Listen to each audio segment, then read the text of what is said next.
High সবাইকে। চলো আজকে তোমাদের সাথে আমার বার্থডে ব্লগটা শেয়ার করি।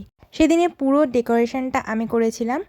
তো সেদিনকে সকালে ব্রেকফাস্টে ছিল ঘুগনি আর তার সাথে পরোটা। ব্রেকফাস্ট করে সঙ্গে সঙ্গে আমি বসে পড়েছিলাম আমার বার্থডে ব্যাকগ্রাউন্ড সাজাতে। আর এই বেজ কার্টেনটাকে আমি আমার ব্যাকগ্রাউন্ড হিসেবে ইউজ করেছিলাম। আর তারপরে এই লাইটিংগুলো জ্বালিয়ে দিয়েছিলাম। প্রত্যেক বছরই আমি বাড়িতেই বার্থডে সেলিব্রেট করি। আমার বার্থডে মানে জাস্ট সুন্দর সুন্দর কয়েকটা ছবি তোলা। আর কেকটাও আমি আগে থেকে অর্ডার করে আনিয়ে রেখেছিলাম। আর আজকের থিমটা আমি রেখেছিলাম পিঙ্ক অ্যান্ড হোয়াইটের ওপর, তো সেই হিসেবেই বেলুন নিয়ে এসেছিলাম। আর আগের দিন রাত্রে আমি এই বউগুলোর বানিয়ে রেখেছিলাম। বেলুনগুলো ফুলিয়ে আমি তাড়াতাড়ি স্নান করে নিয়েছিলাম আর তারপরে বাকি কাজটা শেষ করেছিলাম। আর আমি আমার সেটআপটাকে খুবই সিম্পল রেখেছিলাম। And this was my setup for the day. It's turned out so good. আর আজকে স্পেশাল লাঞ্চে ছিল ফ্রাইড রাইস আর তার সাথে চিলি চিকেন আর স্যালাড। লাঞ্চ করেই আমি রেডি হয়ে নিয়েছিলাম। আর this was my final look. আমার তো খুবই পছন্দ হয়েছিল, যদি হেয়ার স্টাইলটা একটু ভালো হতে পারতো। তারপর আমি ড্রেসটা চেঞ্জ করে নিয়েছিলাম। আর সন্ধ্যেবেলায় এই ভাই বোনগুলো এসেছিল এই বাচ্চাদের সাথে। তারপর আমি রাত্রেবেলায় কেক কেটেছিলাম। সো সব মিলিয়ে দিনটা মোটামুটি ভালোই গেছে।